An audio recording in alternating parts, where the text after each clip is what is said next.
Hi everyone, my name is Brittany Willis and I teach all levels of interior design at West Henderson High School in Hendersonville.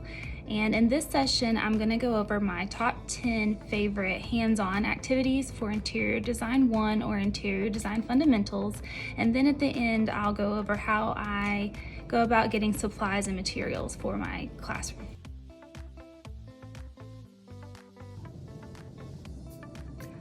My first hands-on activity suggestion is to have a chalkboard wall.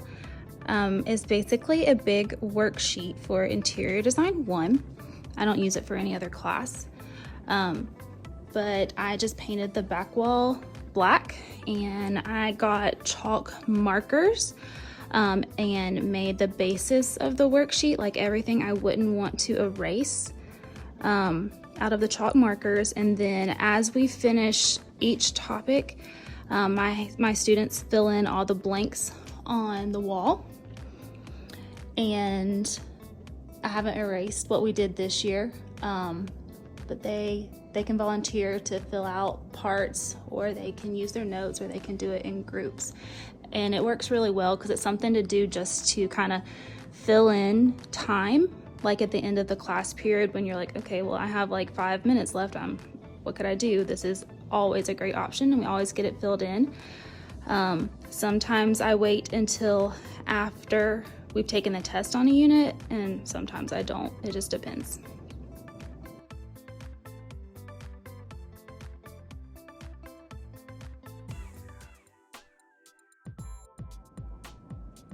Activity number 2 is called Window and Window Treatment Stations, and in this activity, students move around the room in groups and identify different characteristics of different window treatments and some windows. So the worksheet that goes with this activity looks like this, and I have it set up in 3 stations in my room. Of course, you could edit that to however you need it to be, and also based on what materials you have or don't have.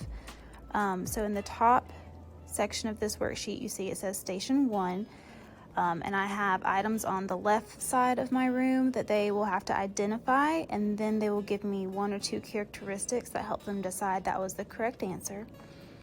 And then Station 2 is the other side of the room. Sometimes I put things in the hallway for space purposes, it says, but you could change that. And same situation is they have to identify what type of window treatment it is, and then give me 1, 2, or 3 characteristics that help them decide that it was the correct answer. And then Station 3, there is a window at the front of my room, and they will have to label and color code this diagram to match that window and the parts of the window. I've also given you guys a key that says what the answers are to all of those questions, as well as shows the color coding of the window. So over here with Station 1, I've got window length curtains for number 1. I've got shears for number 2. I have a sliding window for number 3. We have blinds for number 4, and a valance up top for number 5. And then over here with Station 2, we've got draperies for number 6. We have a picture of a cornice for number 7, because I don't actually have a cornice. I have floor length curtains for number 8. A picture of shutters for number 9, because they're expensive, so I don't have them. And a picture of shades, you can see they roll up, for number 10. So the kids would move around. And lastly is this window at the front of the room that the kids will color code how it says on the page, what the pieces of the window are.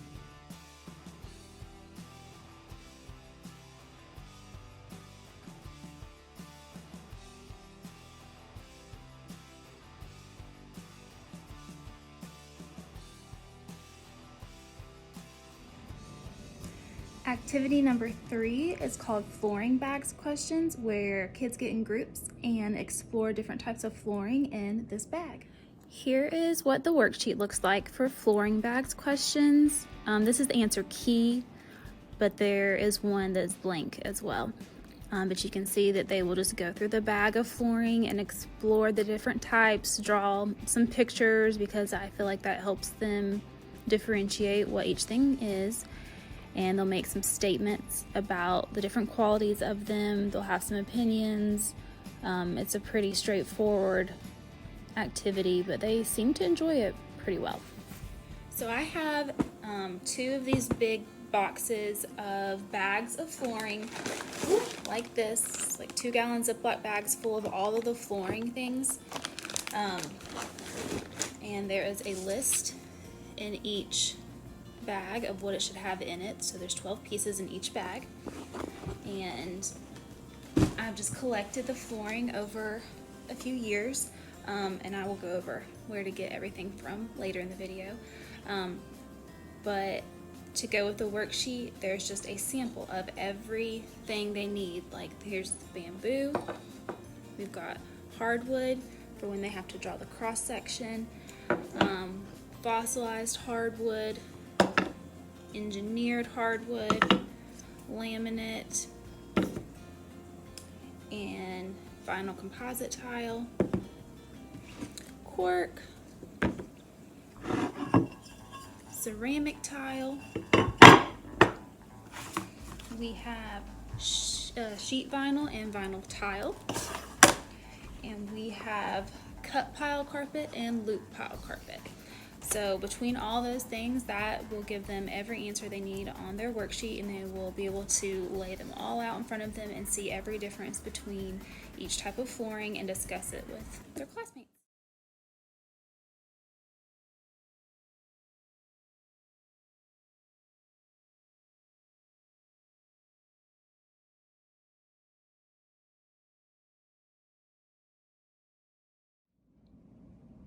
Activity number 3 is all about metals, and there are 3 activities in this that I will go over. So the 3 activities in the metals activity section are first a metals hunt, a discussion images, and metals sorting. So for the metals hunt, basically it's like an Easter egg hunt, but for cabinet pulls and knobs. And once they find them all, they can total up their points and see who wins by points. The key here is that they have to know what metal they found in order to know how many points it's worth. The next part of metals is to go through these discussion images, and the kids would still have their metals that they had found in the hunt with them to answer questions with. So the images look kind of like this. Like here's one that says, what color hardware would you put in this kitchen? So this image obviously doesn't have any hardware in it yet, or I guess that's the way they planned it.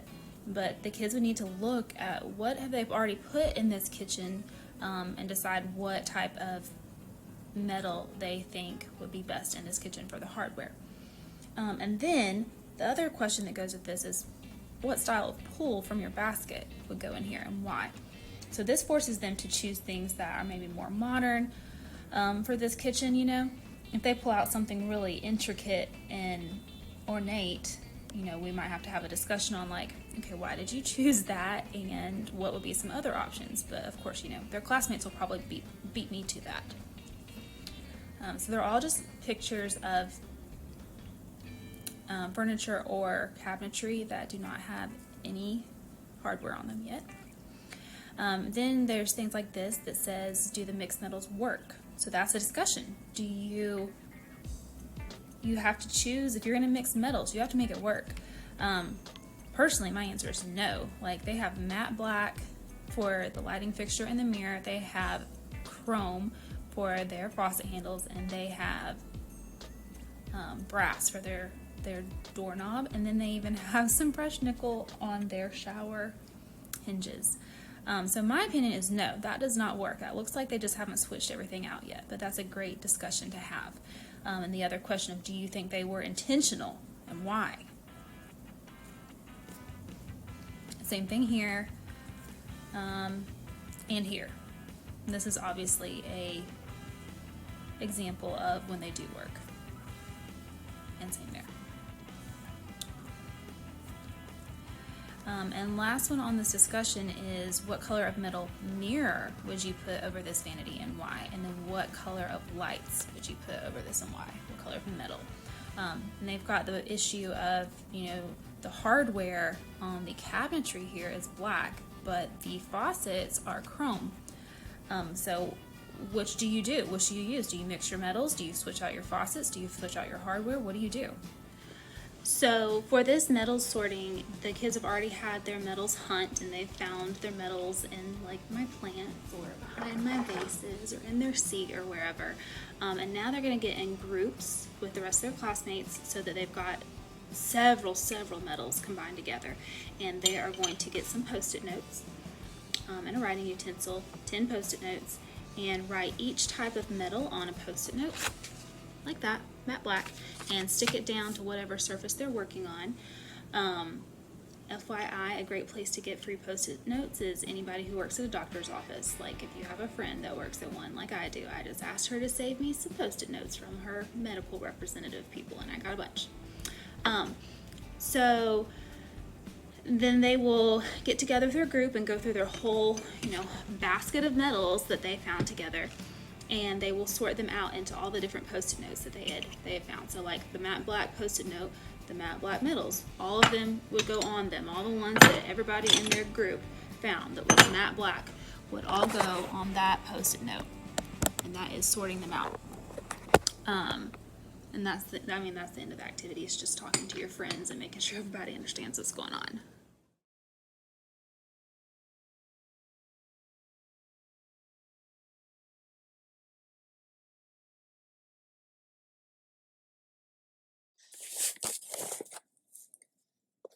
Activity number 5 is about paint sheens, where you will take these 4 paint sheens that I got from Sherwin-Williams and give your students something they can paint them on. I use something different every year. The only one I've actually saved is this piece of chair rail, but you can see with the light how the kids could tell exactly what's different between each sheen of paint. This year I used like some random pieces of shiplap that we had left over from our house. I've used some random sheets of balsa wood from other projects before. It really doesn't matter. Paper doesn't hold up well, but something wooden-ish is good. Just use some type of scraps. Get some paint sticks from Lowe's, whatever you need to do. They're free. There's a worksheet. This is the key. The worksheet's the same thing, but blank.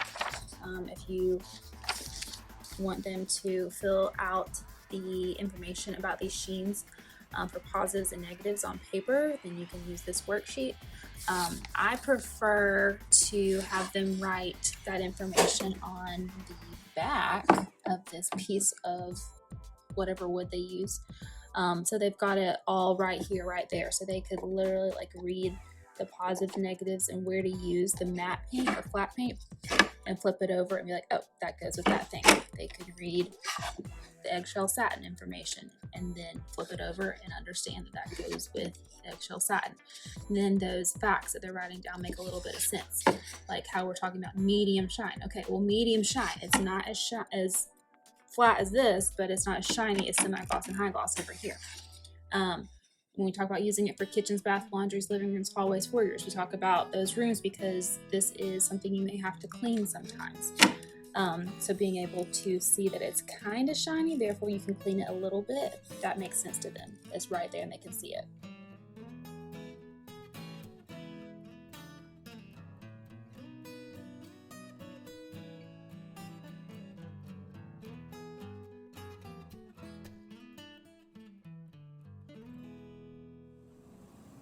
Activity number 6 is called Guess Who Clothespin Kitchens. So in this activity, it is practice on identifying the different features in a kitchen and using your words correctly and just using good designer vocabulary, but also not using certain words or you'll get your clothespin taken.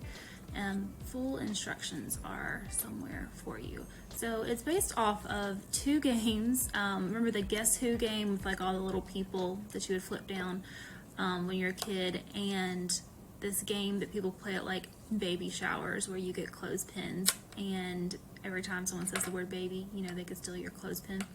So it's a combination of those two games, and the worksheet just looks like this. It has a bunch of kitchens on it, enough kitchens for everybody in the classroom to have one.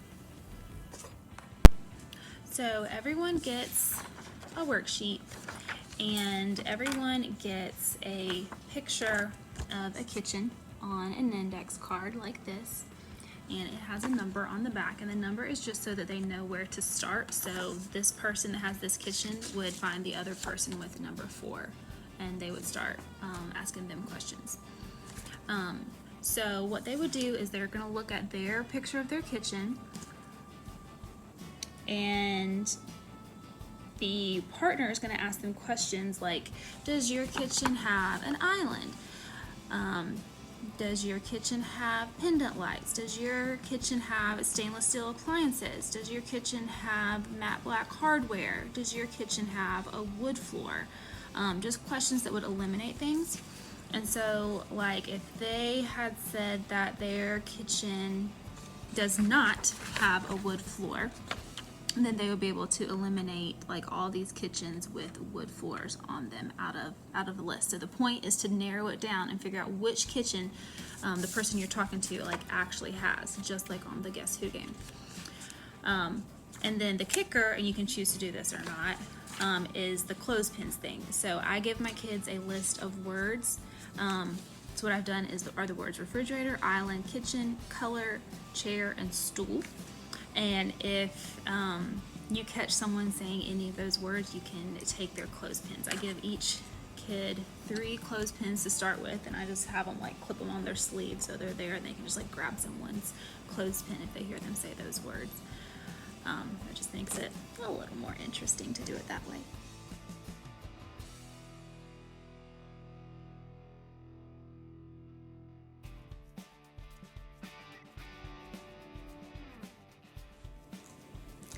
So activity number 7 is architectural symbols Go Fish, and so I have made Go Fish decks, or you could do match game, of all of the architectural symbols that we have to learn.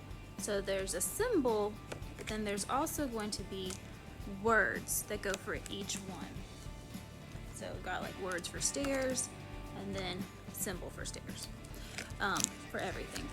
And they will play this just like Go Fish, you know, get in groups, deal out like 7 cards with the rest in the middle. And so I might say, you know, if I've got whatever in my hand, it's too many, I might say, you know, Meg, do you have fireplace?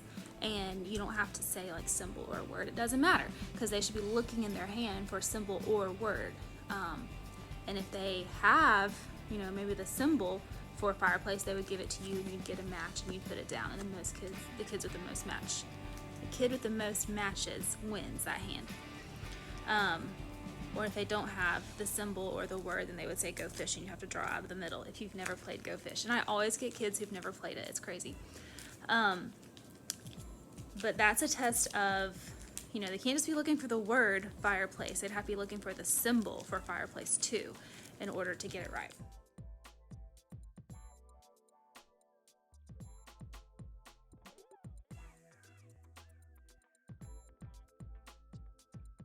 Other architectural symbols activity is to sidewalk chalk them.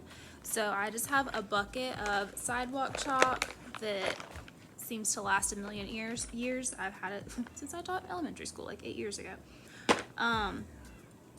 And we just go out to the closest sidewalk, and they can draw as many symbols as they can think of, or they can go through their list and draw all of them. They can each get a patch of sidewalk, you know, between cracks, draw them all. Or I'll walk around and say, you draw stairs and you draw electric range. Or I'll have them go tell their friends one to draw and try to get them to stump them. So we'll usually play that on the same day that we play Go Fish, but we'll do it first as like a review and a good practice like that.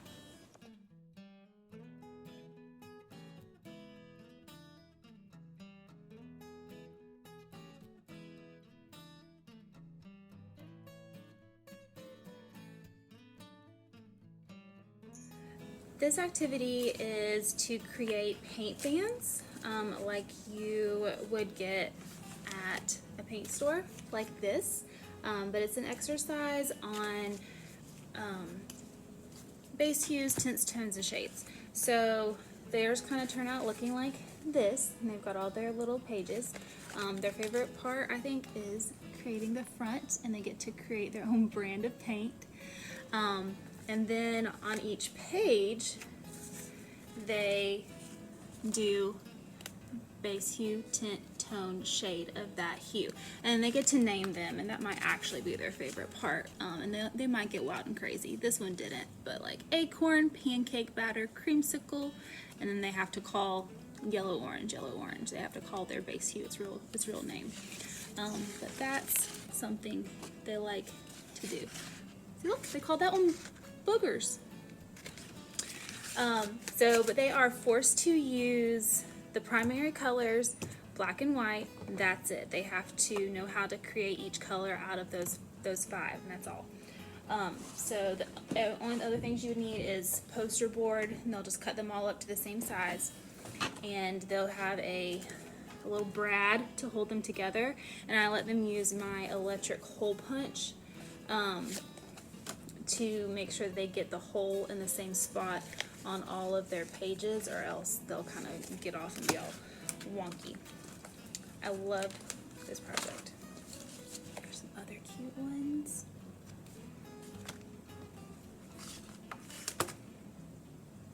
Yeah, that's pretty fun.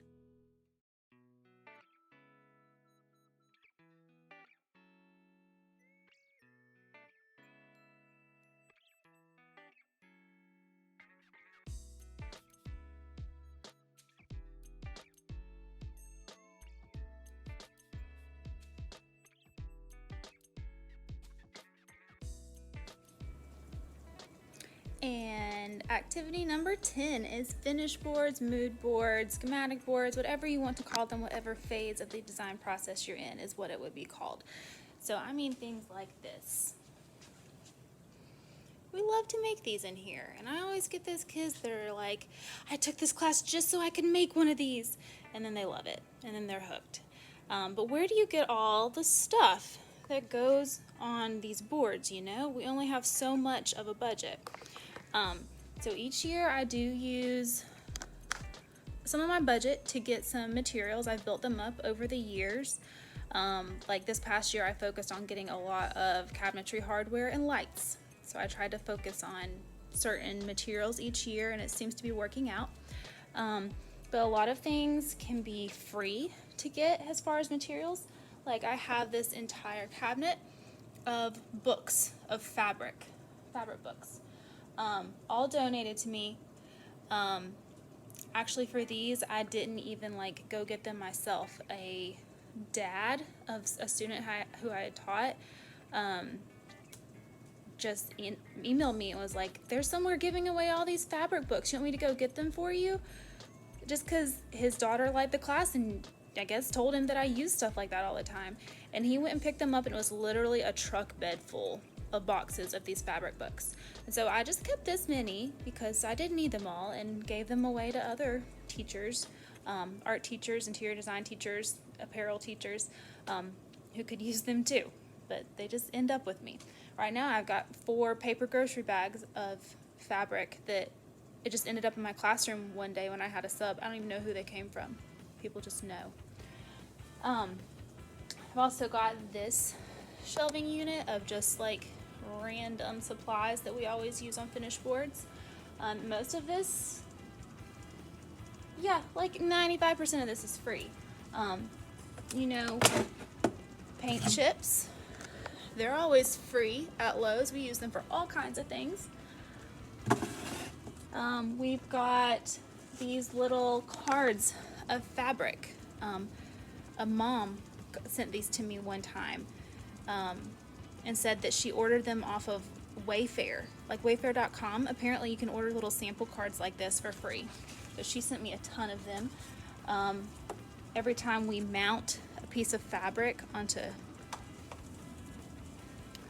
cardboard for a project, and we save it. I make them get back to me so I can keep using it.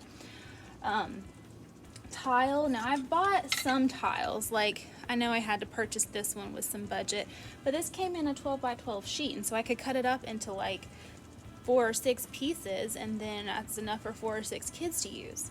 But there's other tiles, like this one, for example, is always a favorite. I know that a teacher gave me, because they were building a house, and this was just like a leftover that they had. So I've gotten a lot of them that way. Stone samples, like for countertops. I go to granite yards and ask them if I can literally dumpster dive, and they're fine with it. They look at me a little funny at first, but then I like tell them it's for school and I don't want to cost them any money, that I just want to go through what they would throw away anyways. I've even said, like, I can literally pick up the chips out of your driveway parking lot if you're fine with it. And they're always like, oh no, we have like a barrel where you can get pieces out of, come on. And they'll take me to this barrel. Like every place has one, so I've just got these like little slivers. I get the smallest pieces I can. I've even got some like nice square pieces before, because some places are like, you tell them that you're a teacher and you're looking for supplies and you're not trying to like cost them money, and you just want their extras, and they'll just give you stuff like, oh, that's awesome, we have so many, and they just give you their things. Same thing with all of these like VCT tiles. This is like what's on the floor of your school probably. A flooring store just gave me a bunch of stuff they're getting rid of, and that was one of them.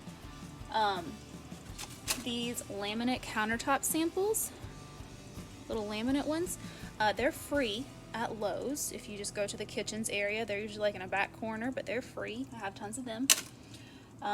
Flooring, I have so many flooring samples. They're free at Home Depot, but they are like 25 cents at Lowe's. Then I've just got like random supplies, you know, like extra pieces of stuff, like random shiplap and random beadboard that we use for just like whatever. I have a friend who owns a cabinetry company, and I said, are you going to discontinue any brands? Because I'll take your samples. So I have this whole box of cabinetry samples that they use. And then I've collected and continue to collect little pieces of like inspiration things. So I've got this little bin of just random stuff, like wood rings and pieces of like fake flowers. Just like, I didn't spend any money on this. Just random stuff that kids want to put on boards as like inspiration. You know, when you're doing a mood board, it's not the specific things you're going to put in the room, it's more of an inspiration. You know, lots of random pieces that show up at my door that I didn't even ask for.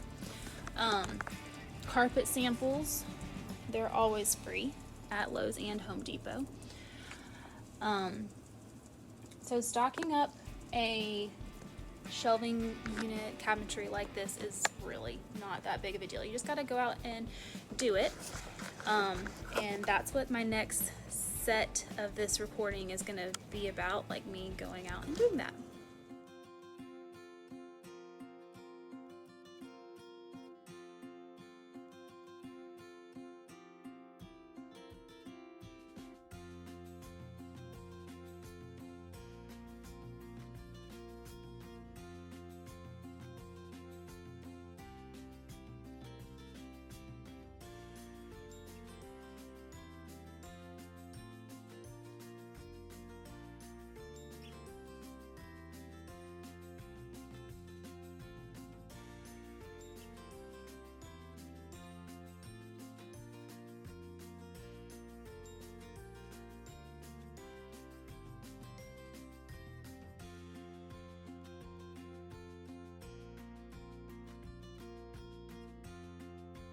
So what I say when I go looking for materials is, hi, my name is Brittany Willis. I teach interior design at West Henderson High School, and I was wondering if you had any broken or discontinued pieces that you might be looking to get rid of that I could take off your hands for you. Sounds good, sounds nice. They usually go for it. I did not record myself asking anybody that because that'd be awkward to say. Now, can I record myself asking you that? So I just spent 3 hours, I think, going to some stores around the county, asking that question to them over and over, and this is kind of how it went. I'm at Home Depot in Hendersonville, North Carolina, and just so you know, all of their flooring samples are completely free, every single one of them. They have 2 entire aisles of samples that you can get. Hardwood, laminate, luxury vinyl tile, whatever you want to get. A builder I know called me this morning and asked me if I wanted to come get some samples from one of his job sites. So he's got a bunch of stone roofing samples and barnwood for me inside of this 100-year-old house. So if you want to put these in your classroom, here's a bunch of shingles, sample colors we use to determine the roof on this house. So I just went to Sherwin-Williams in Hendersonville and asked them if they had any expired wallpaper books to get rid of, and they gave me a few. I got 5 books, and I'm not sure what they look at, but apparently they expire at a certain time, so they'll just see if they have any expired ones that you can get. Sometimes you go to places you've been before and they don't have anything to give you at the moment, but they're really nice, and they'll take your number down and give you a call when they clean out again. So that's what I just did here. Visited a place called the Tile Store. All of these mosaics and all of these loose tiles too. I just went to this place called Flooring America in Hendersonville, which has given me samples before. They do mostly carpet, but I totally hit the jackpot and they were super nice about it.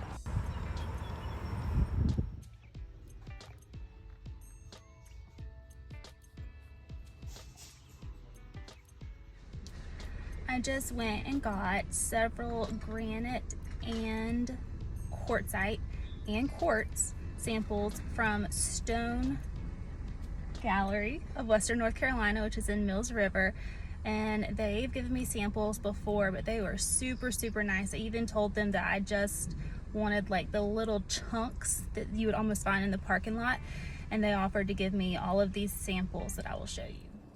I scored this chair, which is more of an interior design 2 topic, but just talking about it, I was eating dinner somewhere and just saw it sitting in the corner all broken looking without a seat in it, and asked if it belonged to somebody or if they were going to throw it away or if it was broken, and they said they would find out for me. Someone called me the next day and was like, I'm getting rid of it, I'm selling it, do you want to buy it? It's only $10.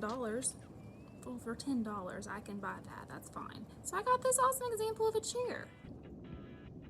So this is all the stuff from the day's haul of just asking, hey, do you have anything you want to get rid of? This is all the stuff people want to get rid of. And there was a little more stuff than this, but I didn't want to be too greedy, so I just took this stuff. But like, I got 2 entire pieces of floor, all these pretty tiles. Someone gave me a whole case of quartz samples. That's really cool. All these free woods from Home Depot, luxury vinyl tiles, all these carpet samples, a carpet sample board. I got 5 wallpaper books from Sherwin-Williams, this roofing samples, random tiles and backsplashes from the tile store. That's really what it's called. At the same construction site that I got this roofing sample from, they let me have some stones and some old barnwood, which they will love that. Those farmhouse girls will love it. I got some industrial carpet squares. I got all of these granite samples, so many, and they're the nicely cut ones. They told me I could take one of every color, so I did. And then this is even a giant, it's like 3+ feet long piece of quartz, which will be a really good example to have in the classroom next to my piece of big piece of granite so they can kind of like see the visual difference between the two. So if you just ask, you get stuff. And then you can put it on finish boards and use it in all of these activities that I just went over. I think I need a bigger classroom.